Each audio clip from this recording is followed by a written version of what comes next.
ಇದರಲ್ಲಿ ಹೆದರ್ಕೊಳ್ಳೋ ಅಂತ ವಿಷಯ ಏನೂ ಇಲ್ಲ. ಹೌದು, ಭದ್ರ ಎಲ್ಲಿ?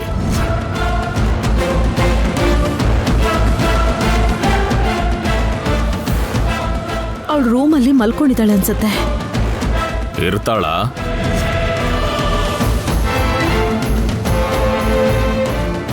ಭದ್ರಾ, ಭದ್ರಾ,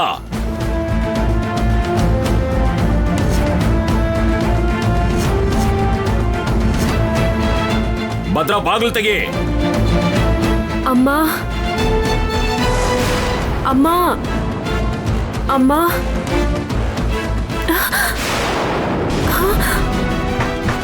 ಭದ್ರಾ,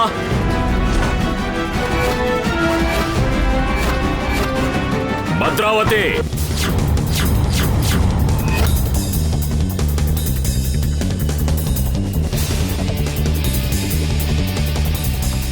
ಭದ್ರಾ, ಬಾಗಿಲು ತೆಗಿ. ಭದ್ರಾ, ಭದ್ರಾವತಿ.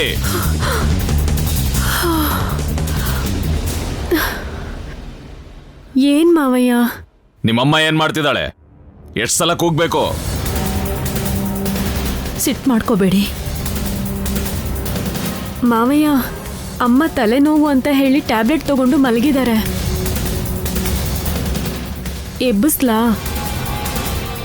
ಮಲಗಿದ್ರೆ ಎಬ್ಸು. ಪಾಪ ಮಲ್ಕೊಂಡಿರೋಳ್ನ ಯಾಕೆ ಎಬ್ಬಿಸ್ತೀರಾ? ನಿದ್ದೆಲಿದ್ರೂ ಕೂಡ ನಿಮ್ಮ ಹತ್ರ ಮಾತಾಡಬೇಕು ಅಂದ್ರೆ ಹೇಗೆ? ಪರ್ಣಿಕಾ, ನಿನ್ ಬಾಗ್ಲು ಹಾಕೊಂಡು ಮಲ್ಕೋ ಅಮ್ಮ. ಆಯ್ತು ಅತ್ತೆ.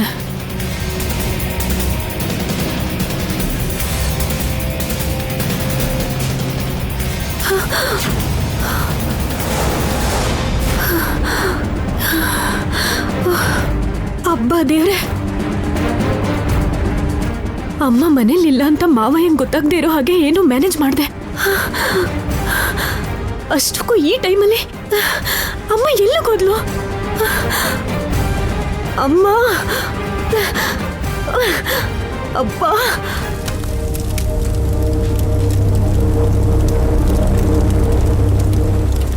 ಭೂತಕಿ,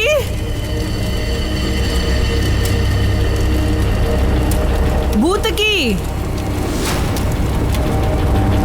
ನಿಸ್ಸಂದೇಹವಾಗಿ 3ನೇ ಸಲ ಕರಿ, ಕಾಣಿಸ್ತೀನಿ.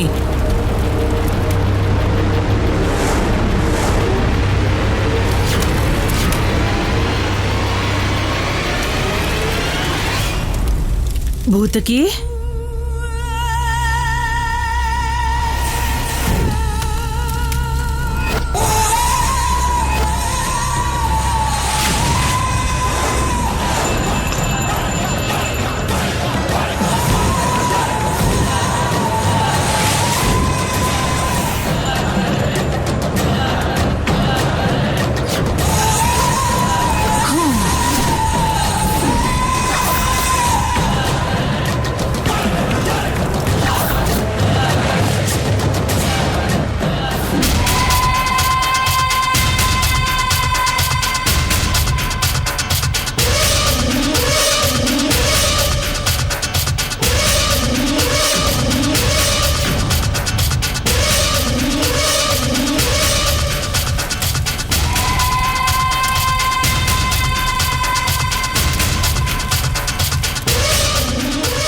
ಭದ್ರಾವತಿ.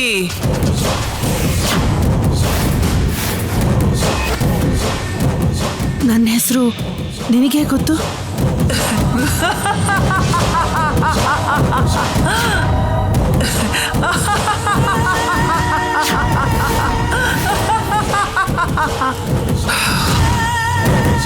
ಕಳಿಸಿದ್ದು ಪಶುಪತಿ, ಇಲ್ಲಿರೋದು ಭೂತಕಿ. ಕಾಳ ಬೇತಾಳ ಮಳೆಯಾಳ ಮಂತ್ರ ತಂತ್ರ ಕ್ಷೇತ್ರ ಪೂಜೆಯಲ್ಲಿ ಮುಳುಗಿರೋ ನನ್ನನ್ನ ಬಂದಿರೋ ಮನುಷ್ಯಳು ಯಾರು ಅಂತ ಗೊತ್ತು, ಮನಸ್ಸಲ್ಲಿರೋದು ಏನು ಅಂತಾನೂ ಗೊತ್ತು. ಇಲ್ಲಿ ತಲೆ ತುಂಬ ತುಂಬ್ಕೊಂಡು ಬಂದಿರೋದು ನೀನೇ.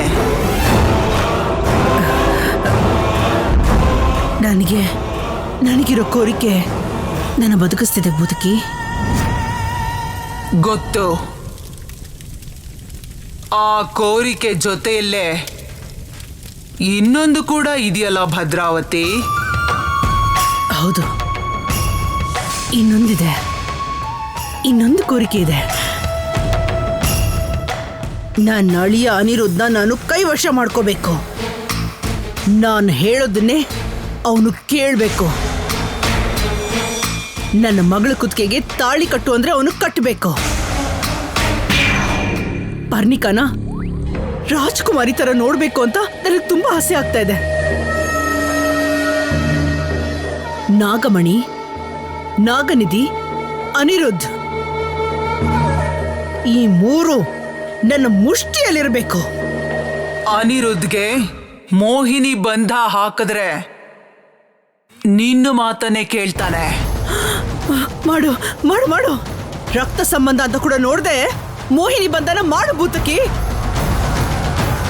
ನಿನಗೆಷ್ಟು ದುಡ್ಡು ಬೇಕೋ ಅಷ್ಟು ಕೊಡ್ತೀನಿ.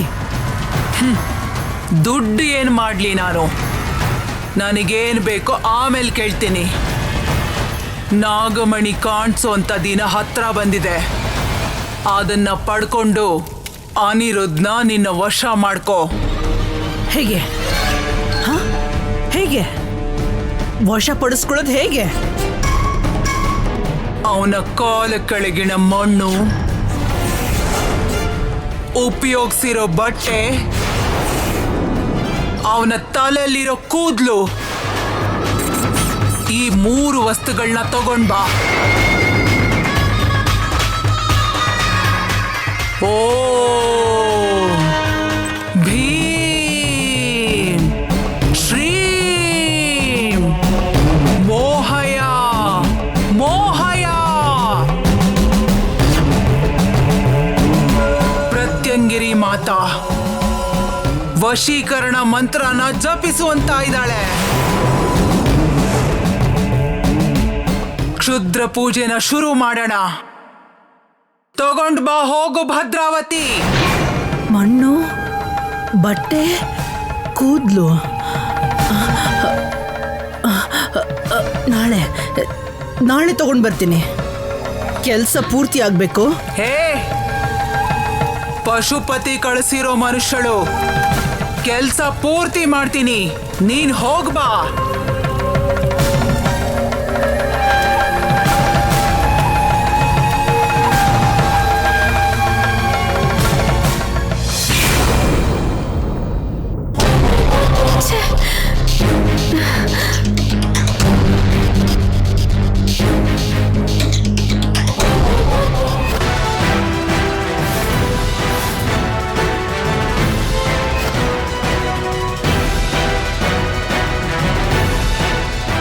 ಅಮ್ಮ ಎಲ್ಲಿಗೆ ಹೋಗಿದ್ದಾಳೋ ಏನೋ.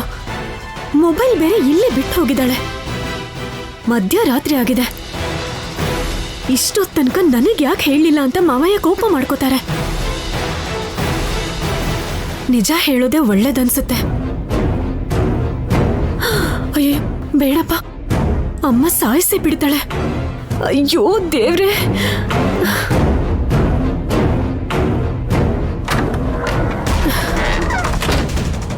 ಅಮ್ಮ,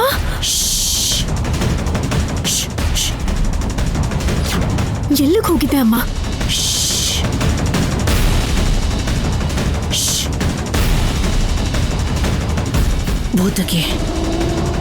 ಭೂತಕಿನ ಭೇಟಿಯಾಗಕ್ಕೆ ಹೋಗಿದ್ದೆ. ಭೂತಕಿನ? ಅದ್ಯಾರು? ಇಷ್ಟೊತ್ತು ತನಕ ನಿನ್ಗೇನಾಗಿತ್ತು ಅಂತ ಟೆನ್ಷನ್ ಅಲ್ಲಿ ಸತ್ತೋಗಿದ್ನಮ್ಮ. ಇನ್ನೂ ತಡ ಆಗಿದ್ರೆ ಮಾವಯ್ಯಂಗೆ ನಿಜ ಹೇಳ್ಬಿಡ್ತಿದ್ದೆ. ನಿಜ ಹೇಳಿದ್ರೆ ನಿನ್ ಕುತ್ತಿಗೆನ ಇಸಕ್ಬಿಡ್ತಾ ಇದ್ದೆ. ಸರಿಯಾಗಿ ಕೇಳಿಸ್ಕೊಳೆ. ಇವಾಗ ನಮ್ಗೆ ಸಹಾಯ ಮಾಡ್ತಿರೋಳ ಹೆಸರು ಭೂತಕಿ ಅಂತ. ಶುದ್ರ ಪೂಜೆಯಲ್ಲಿ ತುಂಬಾನೇ ಪಳಗಿರೋಳು.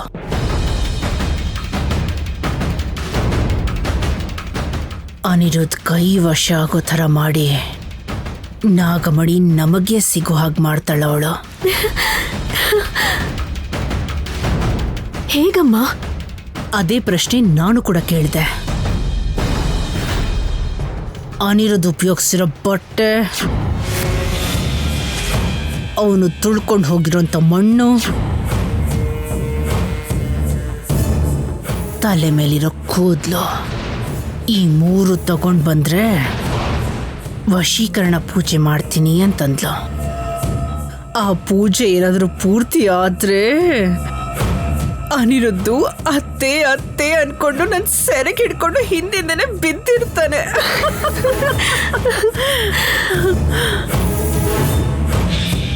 ಭಾವನ್ ಬಟ್ಟೆ ಏನು ತಗೊಂಡ್ ಬರ್ಬೋದು, ಅವನ್ ತುಳ್ದಿರೋ ಮಣ್ಣನ್ನ ಹೇಗೋ ಮ್ಯಾನೇಜ್ ಮಾಡಿ ತಗೊಂಡ್ ಬರ್ಬೋದು.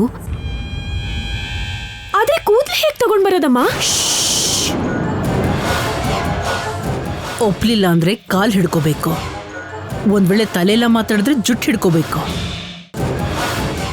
ನಿನಗ್ ನಾನಿದ್ದೀನಲ್ವೇ, ನೋಡ್ತಾ ಇರು.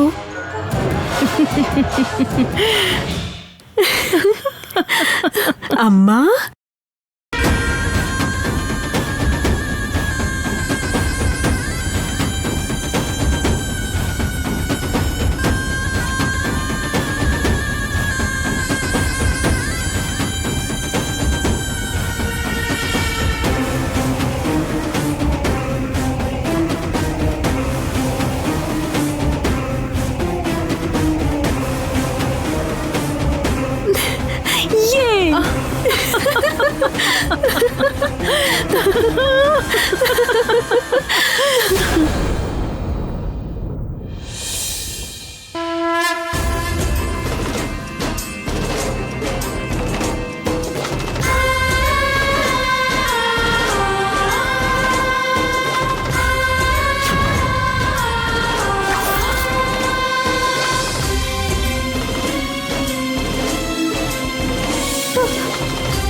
ಮಹಾದೇವಿ, ನೀನು ನನಗೋಸ್ಕರ ಮಾಡಿದ ಪ್ರಾಣ ತ್ಯಾಗನ ನಾನು ಯಾವತ್ತಿಗೂ ಮರೆಯೋದಿಲ್ಲ.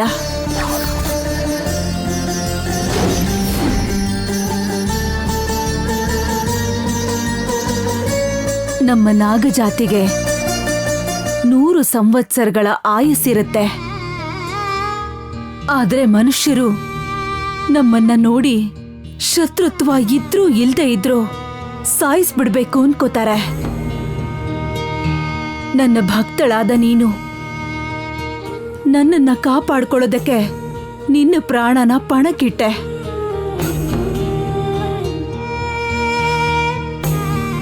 ನೀನು ಮನುಷ್ಯರಲ್ಲಿರೋ ದೇವತೆ. ಕಾಲಗರ್ಭದಲ್ಲಿ ಲೀನ ಆಗೋದ್ರು ನಿನ್ನ ಹೊಟ್ಟೆಲಿ ಹುಟ್ಟಿದ ಪುಣ್ಯನ ನನ್ನ ಮಗಳಾಗಿ ನೋಡ್ಕೋಬೇಕು ಅಂತ ಮಾತು ತಗೊಂಡಿದೀಯಾ.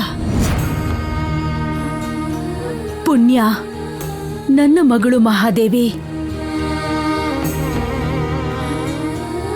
ನನ್ನ ಕಣ್ಣಿನ ರೆಪ್ಪೆ ಹಾಗೆ ಕಾಪಾಡ್ಕೋತೀನಿ. ಇವತ್ತು ಅವಳ ಕೈಯಲ್ಲಿ ನಿನಗೆ ನೈವೇದ್ಯ ಇಡೋ ಹಾಗೆ ಮಾಡಿ ನಿನ್ನ ಆತ್ಮಕ್ಕೆ ಸಂತೋಷ ಕೊಡಿಸ್ತೀನಿ. ಅಮ್ಮ ಅಮ್ಮ, ಹೂವು ಹಣ್ಣು ನೈವೇದ್ಯ ನೀನ್ ಹೇಳಿದಷ್ಟನ್ನು ತಂದಿದ್ದೀನಿ. ಪುಣ್ಯ, ಇಲ್ಲಿರೋದು ಮಾಮೂಲಿ ಸಮಾಧಿ ಅಲ್ಲಮ್ಮ, ಪ್ರಾಣ ತ್ಯಾಗ ಮಾಡಿರೋ ಸ್ತ್ರೀ ಮೂರ್ತಿ ಸಮಾಧಿ. ಹೂವು ಹಾಕಿ ನೈವೇದ್ಯ ಇಡಮ್ಮ. ಅಮ್ಮ, ಈ ತಾಯಿ ಎಷ್ಟು ದೊಡ್ಡ ತ್ಯಾಗ ಮಾಡಿರೋದಕ್ಕೆ ನೀನೀ ಪೂಜೆ ಮಾಡು ಅಂತ ಹೇಳ್ತಿರ್ಬೋದು. ಅಡವಿ ತಾಯಿ ಗರ್ಭದೊಳಗಡೆ ಸೇರಿದ್ರು ಕೂಡ ಈ ತಾಯಿಗೆ ನಮಸ್ಕಾರ ಮಾಡ್ತಿದ್ದೀನಮ್ಮ.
ದೇವ್ರ ಹತ್ರ ಹೋಗಿರೋ ಈ ಮಹಾ ತಾಯಿಗೂ ನಿನಗೂ ಹತ್ತಿರದ ಸಂಬಂಧ ಇದೆ ಪುಣ್ಯ. ಏನಮ್ಮ, ಈ ತಾಯಿಗೂ ನನಗೂ ಹತ್ರದ ಸಂಬಂಧ ಇದೆಯಾ? ಇವ್ರು ನನಗೇನಾಗ್ಬೇಕು?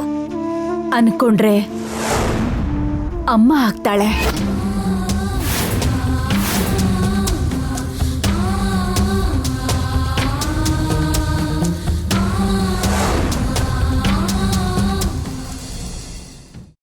ಅನ್ಕೊಳ್ಳೋದೇನಮ್ಮ, ಇಲ್ಲಿರೋದು ನಮ್ಮಮ್ಮನೇ.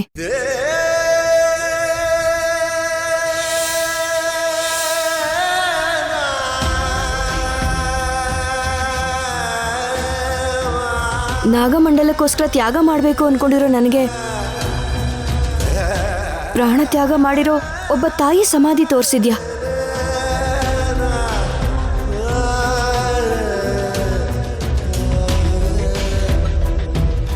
ನನಗೆ ಸಹಾಯ ಮಾಡಿರೋ ಪ್ರತಿಯೊಬ್ರು ನನಗಮ್ಮನೇ ಅಲ್ವಮ್ಮ?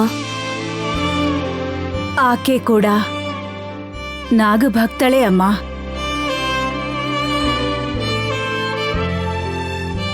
ಅಮ್ಮ, ಆ ನಾಗಮ್ಮನ್ನೇ ಒಲಿಸ್ಕೊಂಡಿರೋ ನೀನೇ ಪುಣ್ಯವಂತೆ. ನಿನ್ನ ಅಮ್ಮ ಅಂತ ಕರೆಯೋ ಅದೃಷ್ಟ ನನಗೆ ಸಿಕ್ಕಿದೆ. ನನ್ನ ಕೂಗು ನಿನಗೆ ಕೇಳಿಸ್ತಿದೆ ಅಂತ ನಾನು ಅನ್ಕೊಳ್ತಾ ಇದ್ದೀನಿ.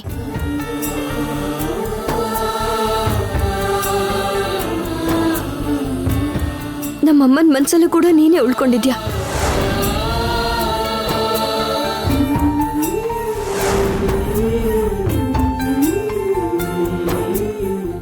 ನಿನ್ನೆನ ನಾನು ಅಮ್ಮ ಅಂತ ಕರೆದೆ.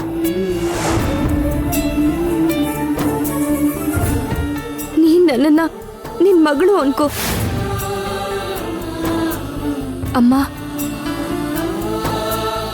ನಾಗಮಣಿಯಿಂದ ನನ್ನ ಕೋರಿಕೆ ನೆರವೇರೋ ಹಾಗೆ ನನಗೆ ಆಶೀರ್ವಾದ ಮಾಡು.